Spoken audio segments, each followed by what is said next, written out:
Pransya laban sa Senegal, ang vice kampiyon ng mundo laban sa isa sa pinakamalalakas na koponan sa Afrika. At teka lang, dahil ang laban na ito ay may kasaysayan.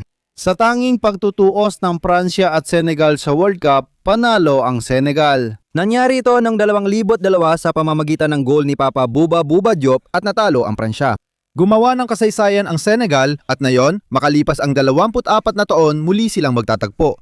Daganapin ang laban ngayong Martes, ika-6 ng Hunyo, 2026 sa MetLife Stadium sa Rutherford, New Jersey. Ang parehong stadium ang mag-host ng World Cup Final sa Hulyo 19. Paborito ang Pransya, gutom ang Senegal. Maaring itakda ng debut na ito ang takbuhan ng buong grupo ngayon.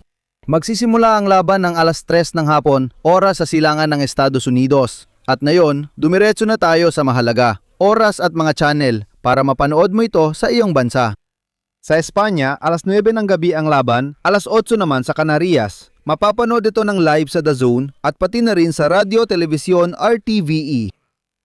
Sa Pransya, 9:00 ng gabi ang laban at mapapanood ito ng libre sa M6 Libre para sa buong bansa. Ito ang unang laban ng mga Blitz.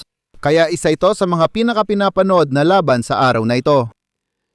Sa Senegal, 7:00 ng gabi ang laban, lokal na oras. At ang pangunahing coverage ay sa RTS at sa mga opisyal na plataforma ng torneo. Sa Mexico, magsisimula ang laban ng 1:00 ng tanghali Central Time. Ang pinakaligtas na opsyon ay ViX Premium at Tudum. Sa Colombia, Ecuador at Peru, 2:00 ng hapon ang laban. Sa Colombia, panurin sa Caracol, RCN, WinWin Sport, DirecTV Sport at The Go. Sa Ecuador, sa Teleamazonas, DirecTV Sport at sa Peru, panurin ang laban sa America TV, America TV Go at DirecTV Sport ng live. Sa Venezuela at Bolivia, ang laban ay magsisimula ng 3:00 ng hapon. Sa Venezuela, mapapanood ito sa Televen, Benevision, DirecTV Sport at The Go.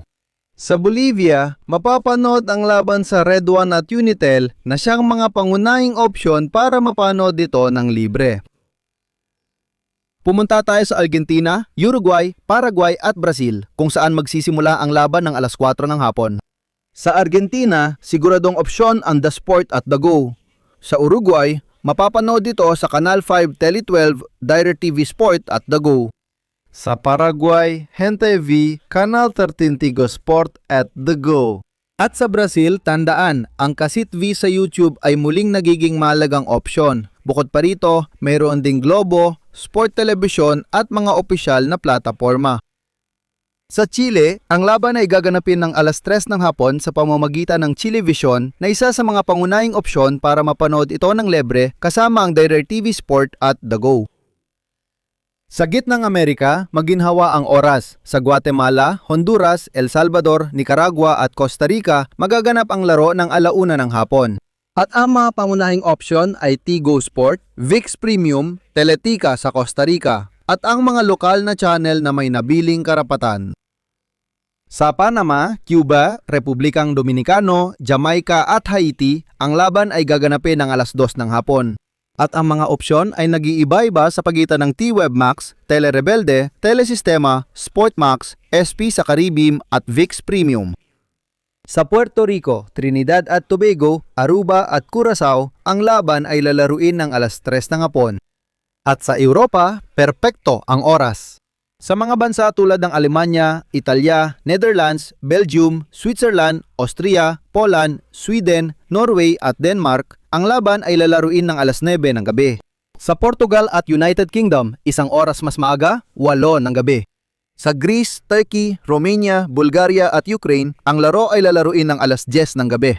Sa Alemanya, mapapanood mo ito sa pamamagitan ng ARD o ZDF. Sa Italia, sa Polre, Sky Sport o DAZN. Sa Netherlands, sa NOS. Sa Belgium, sa Channel VRT. Sa United Kingdom, sa pamamagitan ng BBC o ITV. Sa Portugal, sa pamamagitan ng RTP o Sport TV. Sa Switzerland, sa RTS. Ngayon, balitang pampalakasan. Dahil pressured ang Pransya. Ang daming pressure dahil hindi ito ang unang laban. Ito ang unang laban ng Kopo ng Obligado para sa titulo. Mbappe o Lis, ang Pransya ay may mga pangalan para mangibabaw sa World Cup. Hindi lang basta manonood ang Senegal. Alam nilang tinalo na nila ang Pransya sa World Cup at kaya nilang sumabay sa pisikal na laro. Alam nilang kaya nilang maging mapanganib sa bakanteng espasyo at na kapag sila ang unang nakapuntos, pwedeng maging bitag ang laban para sa mga Pranses. Mahalaga ang unang goal. Kung Pransya ang mauna, pwedeng mabago ang laro. Kapag unang nakapuntos ang Senegal, tiyak na maaalala ng buong mundo ang 2002 sa lahat ng TV. Diyan papasok ang intriga. Gusto ng Pransya magsimula bilang paborito at ng Senegal ulitin ang kasaysayan. At ngayong Martes, Hunyo 16 sa MetLife Stadium, magsisimula ang isa sa pinakakaakit-akit na laban sa unang araw ng World Cup 2026. Pransya laban sa Senegal, paborito laban sa rebelde, Europa laban sa Afrika, Mbappe laban sa mga leon ng liga, tara nga. Ngayon, ayaw ng lahat palampasin ang unang laban. At bago matapos, hayaan mong sabihin ko sa iyo ang isang napakahalagang bagay. Kung di mo pa alam saan mapapanood ang laban ng Pransya at Senegal, iniimbitahan kita sa aming YouTube channel na Barca Hoy. Dahil dito, live kami bago pa man magsimula ang laro, may kumpletong pregame, susuriin ang mga line-up, ang pinakabagong balita, ang atmosphere sa stadium at lahat ng mangyayari sa paligid. Ang laban! Kapag nagsimula ang laban, ikukwento namin ito ng live. Walang video dahil sa TV rights ng YouTube pero may exciting na pagkwento. Pinakamahusay na tagapagsalaysay na Espanyol sa internet na may libu-libong tagahanga mula sa buong mundo na nanonood. Pinakamaganda sa live namin ay hindi lang makinig sa laban, kundi maging bahagi rin ng komunidad. Babasahin namin ang inyong komento ng live, pag-uusapan ng galaw, ipagdiriwang ang goal at maghihirap sa bawat pagkakataon na parang sabay tayong nanonood ng laban. Kung di mo pa kilala ang channel, tingin ka magandang pagkakataon na ito para makilala mo. Pinaalala ko na nung opening game ng Mexico versus South Africa, muntik na tayong umabot sa 800,000 views, kaya isa tayo sa World Cup live streams na may pinakamaraming Spanish-speaking viewers. Kahapon, sa unang laban ng Espanya kontra Cabo Verde, muli naming naranasan ng isang napakatinding ekse na umabot sa halos 300,000 views at lumalaking komunidad habang tumatagal ang laro. Sa bawat laban, dumarami tayo araw-araw at nais ka naming isama sa bagong adventure na ito. Mag-subscribe na sa Barca Hoy, i-activate ang kampanilya para hindi mo mapalampas ang kahit isang live at samahan kami sa World Cup 2026. Ngayong taginit, hindi lang nilalaro, kundi nararanasan din ang World Cup dito sa Barca Hoy. Huwag kalimutan ang hula mo sa laban Pransya-Senegal. Ano kayang resulta? I-comment ang score prediction mo. Kita kits! Barca kahapon, ngayon at magpakailanman.